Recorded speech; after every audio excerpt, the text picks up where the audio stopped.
বাংলাদেশি নাকি? আপনি এত রাত্রে এনে বসে রয়েছেন? এই তো ভাইয়া থাকার জায়গা নাই, থাকার জায়গা নাই। আজকে অনেক দিন হয়েছে বাইরে বাইরে ঘুরতেছি। আমি আজকে 3 মাস হয়েছে সৌদি আরবে আসছি।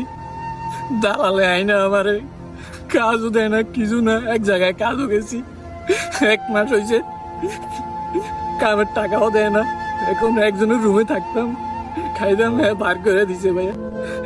এতদিন আমি রিয়াতে ছিলাম, এখন চলে আসছি এখানে। আগামা টাকা আছে নাকি? আকামা দেয় নাই, দালালে বলছে 3 মাস পরে আকামা দিব। 3 মাস পার হয়ে গেছে, এখনো আকামা দিছে না। তো খাওয়া দাওয়া করছেন রাত্রে? না ভাই, এই দেখে আমার কাছে 5টা টাকা ছিল, তুই সকালে কি খাবো?